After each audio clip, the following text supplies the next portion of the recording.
Muy buenos días, saludo a todos mis hermanos, a toda la familia de la fe y a quienes nos siguen por este medio con la paz del Señor. Una vez más desde nuestro rinconcito de la oficina ahora, no podemos hacerlo desde el rinconcito habitual de la iglesia, lo hacemos desde aquí con el propósito de no dejar de compartir estos mensajes, ¿sí? Yo le comento que acá nosotros como iglesia, vamos a tener un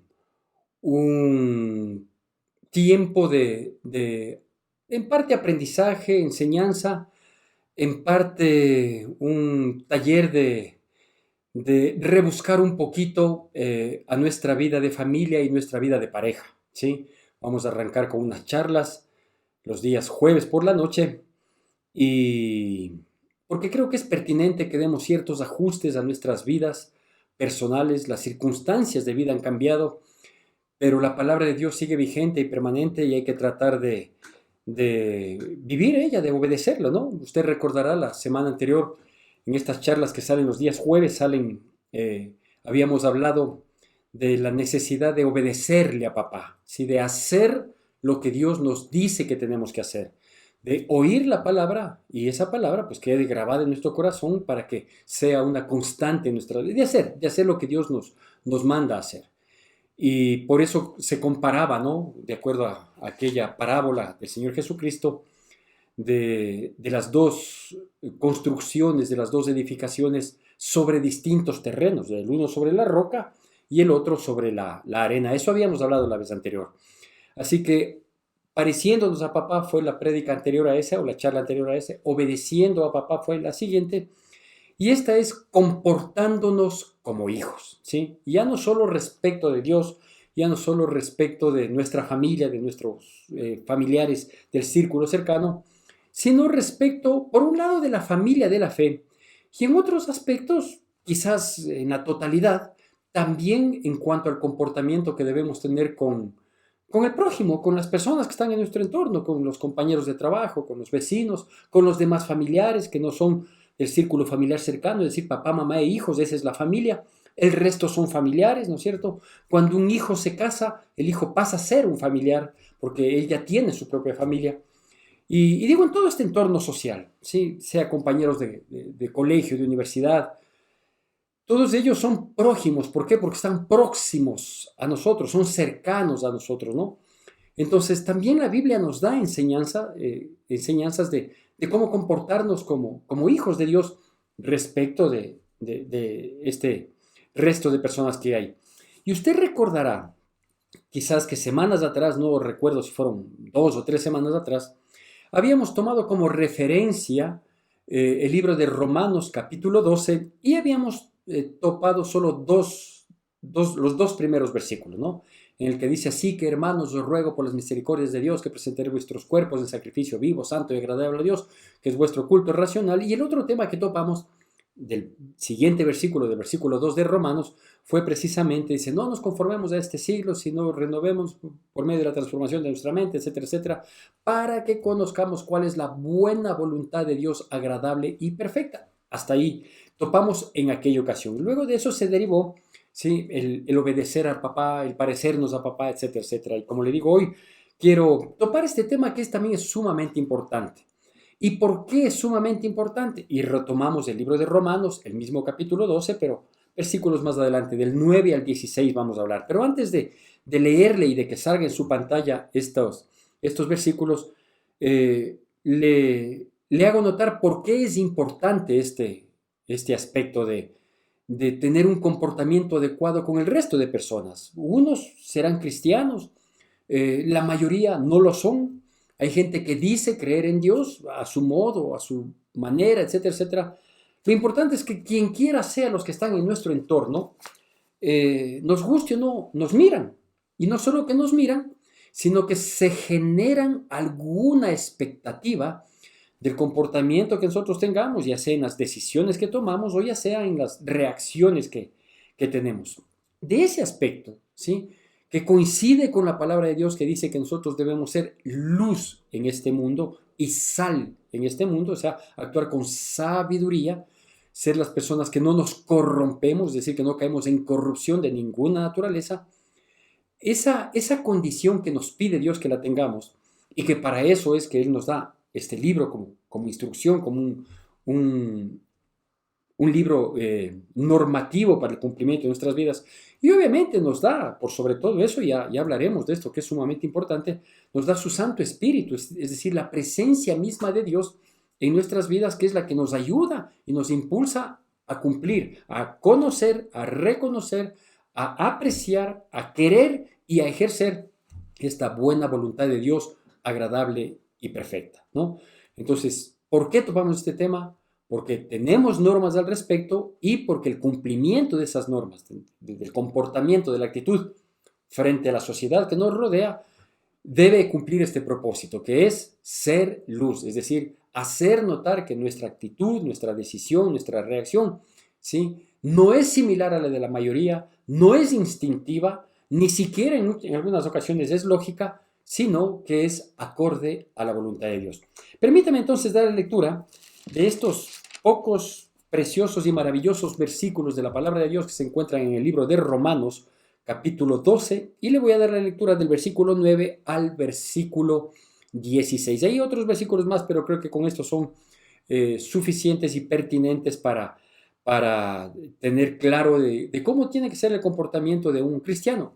Con esto desde ya no estoy sentenciándonos, me incluyo en eso, a los cristianos que de pronto fallamos, ¿no? O sea, esto es lo que Dios nos pide, tratamos de cumplirlo, tratamos de vivirlo, pero a veces fallamos, a veces nos equivocamos, a veces reaccionamos de manera diferente, a veces tomamos una decisión un poquito precipitada. Entonces, por favor, no me juzgue y no juzgue a nadie de los que nos decimos cristianos diciendo, pero si el pastor, yo vi el otro día un video que dice así, que así tiene que ser y mira cómo tú reaccionas. Bueno, no somos perfectos, ¿sí? Y a veces nos equivocamos, no siempre nos levantamos con el pie derecho, o algo que hay que ser honesto también, no siempre estamos en plena comunión con Dios y es ahí cuando quizás actuamos a veces de manera equivocada. Pero esta es la referencia y a eso vamos.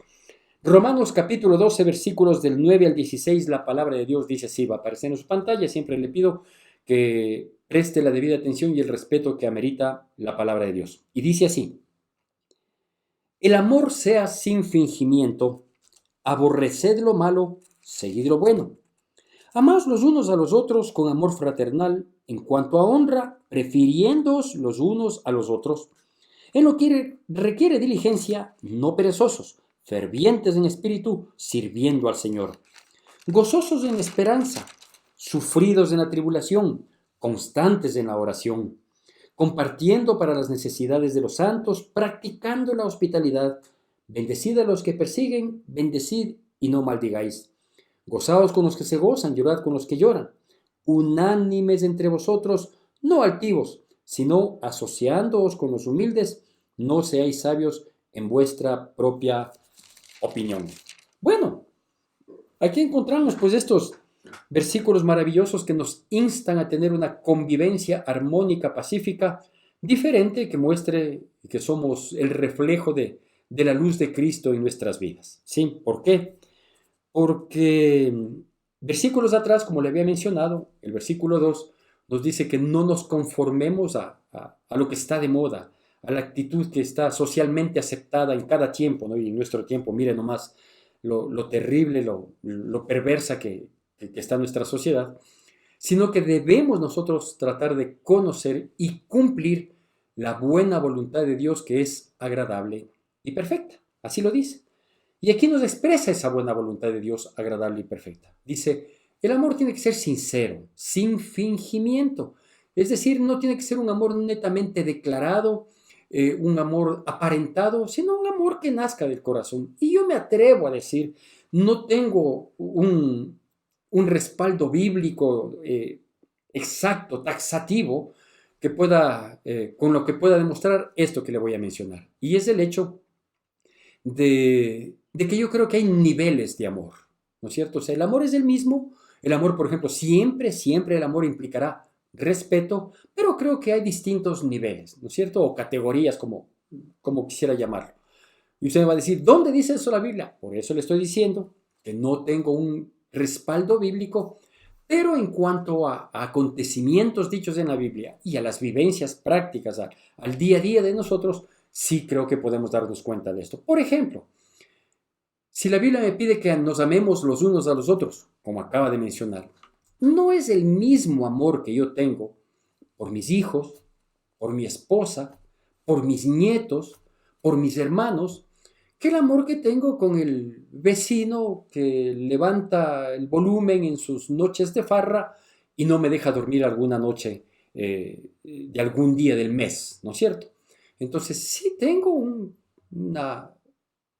respeto, un aprecio quizás con el vecino, pero no me pidan que tenga el mismo amor y por lo tanto tolerancia y etcétera, etcétera, que lo tengo con quienes son cercanos míos, ¿no es cierto? Como le digo, con mis hijos, con mis nietos, con mi esposa. O sea, yo puedo amar a muchas personas, pero no en la manera, en el modo, en la intensidad como amo a mi esposa o a mis hermanos, a mis sobrinos, ¿no es cierto? Entonces, yo creo que sí hay niveles. ¿Por qué digo esto?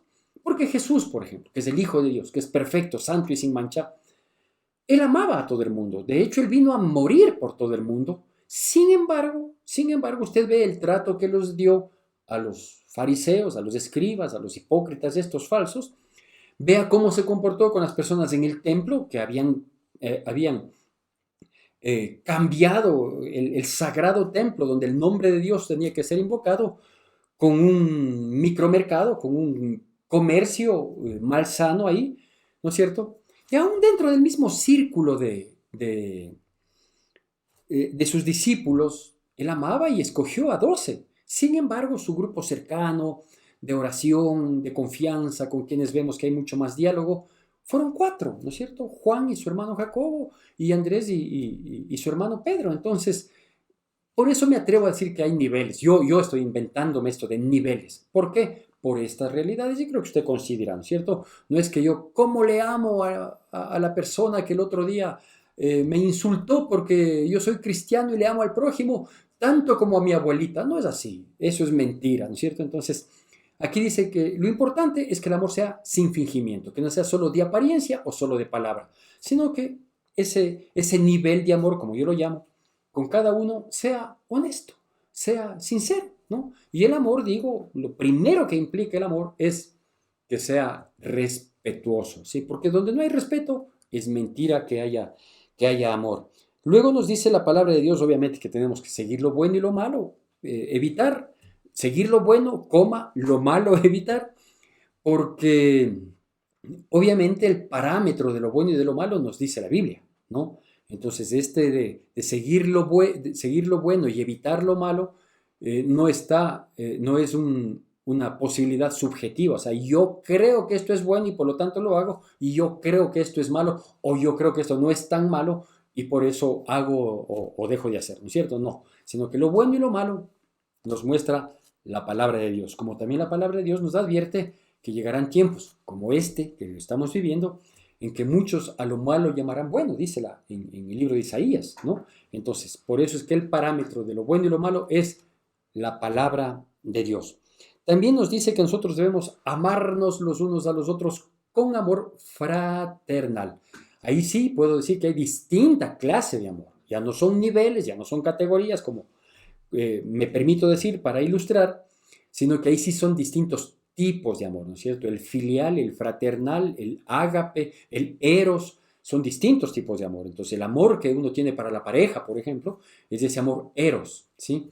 El amor que tiene para los hijos es ese amor filial, ¿sí? El amor que Dios tuvo para con nosotros, ¿sí? Es el amor ágape, es un amor sacrificial, ¿sí? Y aquí nos dice que tengamos un amor fraternal. Esto que viene del griego y del latín significa afecto como de hermano, ¿no? Entonces, es un afecto ese. Quizás el fraternal más ejemplificado es el de amigos, el de buenos amigos, ¿no es cierto? La misma Biblia dice que hay amigos a quienes son más que un hermano, a quienes consideramos en esa categoría de hermanos, ¿no es cierto? Proverbios 17:17. Entonces, ese es el amor fraternal, ese dice que tenemos que hacer con el resto de personas, con el prójimo, ¿no es cierto?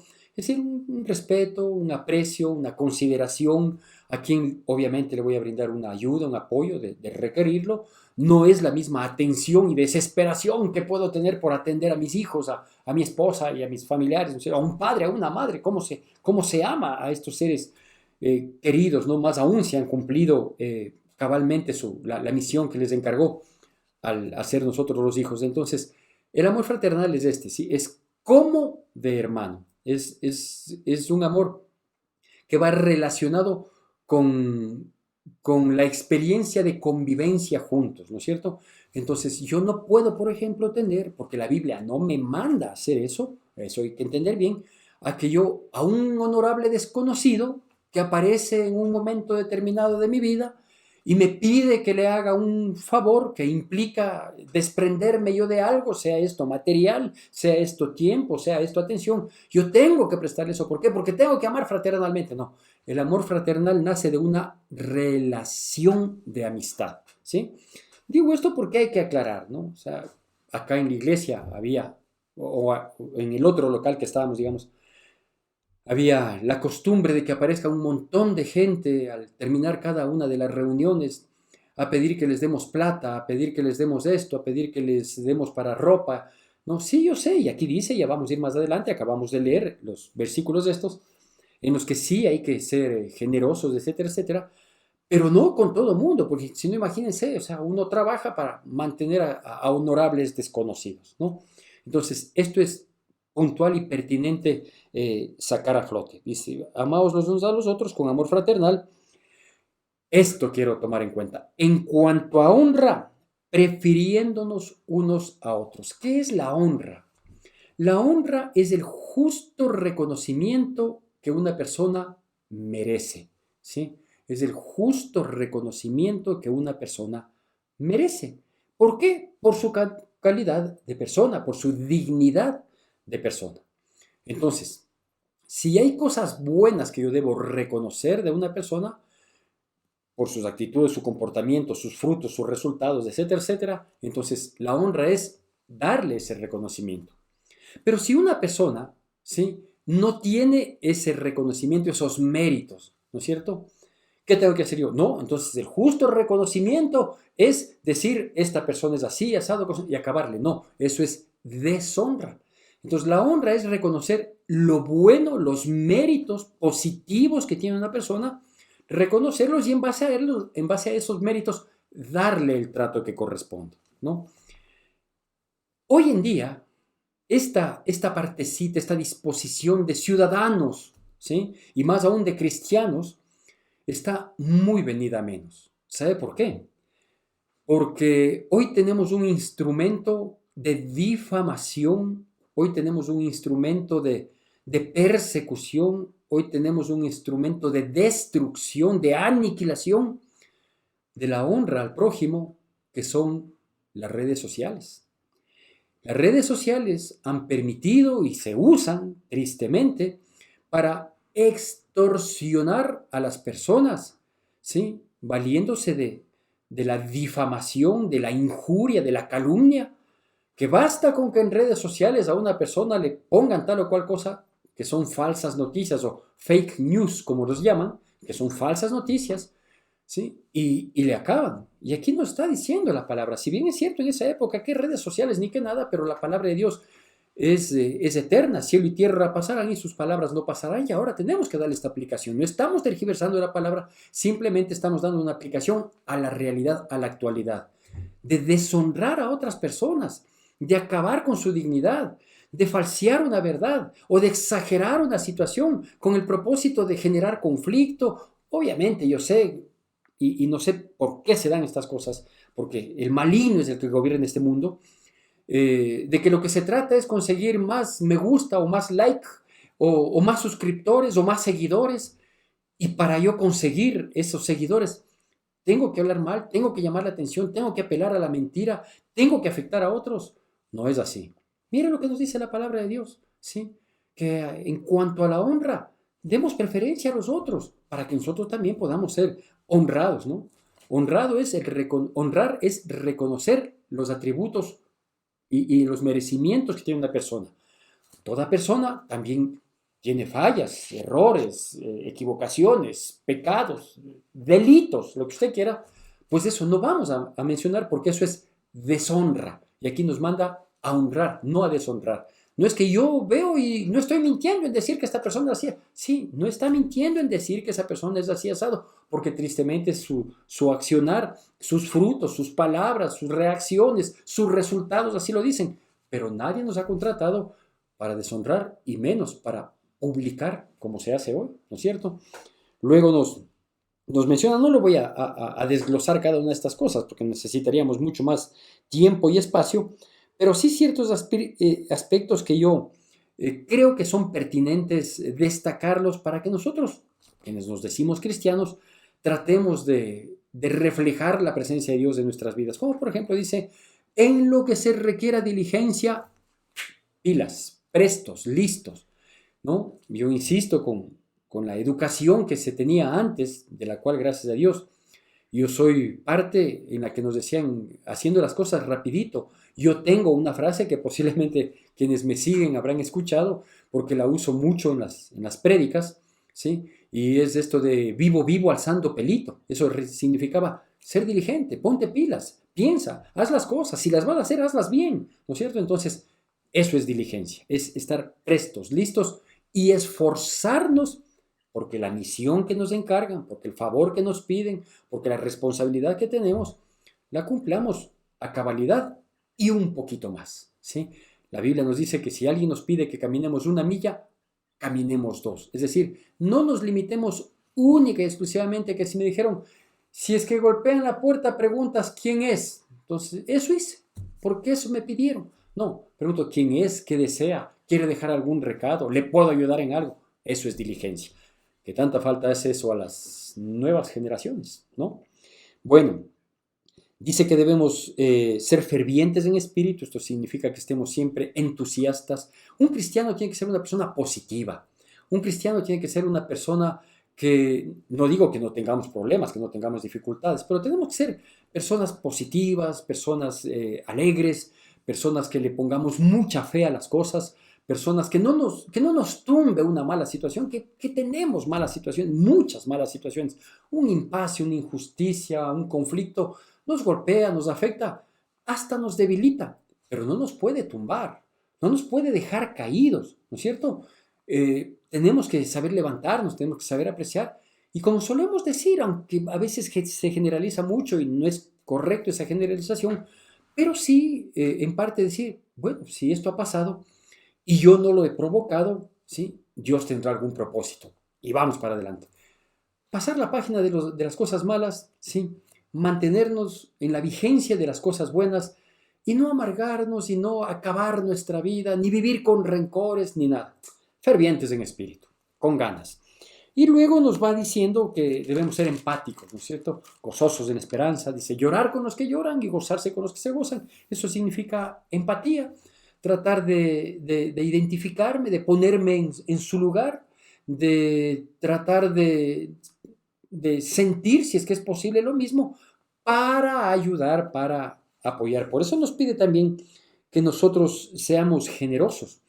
Dice que estemos pendientes, dice, compartiendo para las necesidades, y ahí corroboro lo que decía anteriormente, para las necesidades de los santos. No dice que nosotros, como iglesia, como cristianos, debemos compartir para las necesidades de todo el mundo, ¿no es cierto? Entonces, ¿a quién vamos nosotros a compartir? O vamos a estar pendientes de compartir las necesidades. Primero los nuestros, ¿no es cierto? O sea, a mi esposa, a mis hijos, de eso. De hecho, Pablo le dice a Timoteo que el que no provee para los suyos es peor que un incrédulo, ¿no?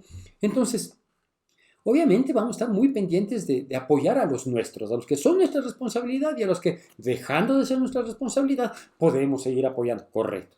Luego, a la familia de la fe. O sea, primero nuestra familia, nuestros familiares, a quienes podamos, sepamos que están en una situación y que esté en nuestro alcance poder hacer algo. Sí, luego a la familia de la fe. Acá tenemos una buena costumbre. Espero que muchas otras congregaciones también lo hagan. Y si no, pues una sugerencia con todo el amor, con todo el respeto. Sí, el poder recabar, por ejemplo, nosotros lo hacemos víveres, materiales de limpieza, ¿sí? Y quincenalmente apoyamos a la familia de la fe. Tenemos algunas familias aquí, más de 20 familias, a las que cada 15 días le hacemos llegar una fundita medianamente buena de víveres. Quisiéramos hacer más, pero lastimosamente no se puede, porque en vez de incrementar o mejorarle a la fundita de víveres, lo que hacemos es a veces incrementar número de beneficiarios, ¿no? Y lo hemos hecho en tiempos difíciles. No es solo cuando hay bonanza, cuando sobra, no, no. De hecho, lo hemos hecho esto desde hace muchos años acá en la congregación, hace muchos años. Y en la época de pandemia, por ejemplo, incrementó el número de personas que hasta hoy se han mantenido. Entonces, claro, si esa ayudita suple la necesidad de los santos, como dice aquí, a lo mejor no le suple toda, pero le ayuda en algo, ¿no es cierto? Entonces, hay que ser empáticos, hay que ser generosos. Quizás usted que va a una iglesia o que no quiere ir a una iglesia porque dice, no, en esa iglesia te piden el diezmo, te sacan la plata. Mire, ese aporte que nosotros damos por gratitud a Dios no es para que se lleve solo el pastor, ni mucho menos, como mucha gente piensa. El desconocimiento, la ignorancia a veces hace que la gente entienda mal y eso lo proclaman a otros, ¿no? Están atentando contra la honra, primero de la vida de una iglesia y luego de quienes estamos ahí para servir. Sino que ese aporte que se da es para suplir estas cosas, sino que, claro, lo que hace tu mano derecha, que no lo sepa la izquierda, ¿no es cierto? Entonces, son cosas que se hacen en silencio, con perfil totalmente bajo, pero hay que hacerlo, hay que tratar de suplir. Entonces, no es que a quienes conocemos, quienes son miembros, quienes son parte, tienen una necesidad, y le voy a decir solo, voy a orar por ti. No, sí voy a orar, pero el orar y el accionar funcionan mucho mejor. Y para ir terminando, hay cosas como, por ejemplo, nos dice que nosotros debemos tratar de estar unidos, unánimes, dice ahí, en un mismo sentir. La palabra unánimes es una palabra que acapara más de un concepto, como por ejemplo ser unidos, ¿sí? Unidos es bueno, pero unánimes es mejor. Porque unidos podemos estar por una circunstancia, pero unánimes nos hace que esa circunstancia tengamos un mismo sentir. Y obviamente es mucho más fácil manejarnos con un mismo sentir si es que nosotros somos unánimes. Esa es la manera como debemos manejarnos. Luego habla la palabra de Dios, usted puede leerlo, los siguientes versículos, ¿sí? Nos habla la palabra de Dios de que no paguemos a nadie mal por mal, que no devolvamos, como lo leímos también en nuestra porción, que no devolvamos el mal por el mal, sino que bendecir a los que de pronto actúan mal, aún en contra de nosotros, ¿no? Yo sé que el instinto humano, la naturaleza, nos impulsa a tener esta venganza y de ejercer justicia por nuestras propias manos. La Biblia dice que la justicia del hombre no obra la justicia de Dios, ¿no es cierto? El que yo por mi misma mano quiera vengar las cosas que yo considero que han atentado contra mí y no voy a dejar pasar esto. No, yo sé, es un instinto humano, es propio, pero nosotros somos humanos, pero somos cristianos. Y como cristianos, pues hay que respirar 2, 3, 4 veces, pensar bien y decir, Dios mío, me duele, me afecta, me da iras, me molesta, pero ¿qué debo hacer conforme a tu voluntad? Y Dios ya nos dice aquí, nos dice bendice. Entonces no es que voy a ir a abrazarle, porque el amor tiene que ser sin fingimiento. Pero sí puedo en mi oración decir, Dios mío, bendícele a esta persona para que ya no actúe de esa manera. Perdónale por esto que ha hecho. Yo le perdono por esto que ha hecho, Señor. Y ayúdame a hacer luz para esta persona en vez de ser un tropiezo o algo así. Comportándonos como verdaderos, genuinos hijos de Dios. Con fallas a veces, con errores, sí, lastimosamente los cometemos, pero sobre todo con el mejor ánimo de vivir para agradarle a Dios, porque el vivir para agradarle a Dios trae beneficio para nuestro círculo social. Obviamente, el más cercano, nuestra querida familia, y que se extienda a la familia de la fe y seamos luz en este mundo. Que Dios nos bendiga poderosamente en Cristo Jesús.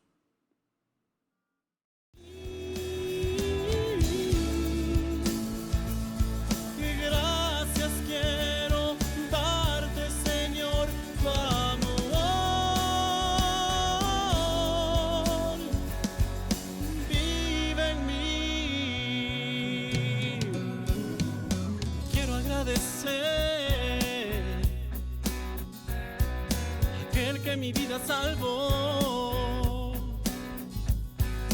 aquel que su mano me extendió.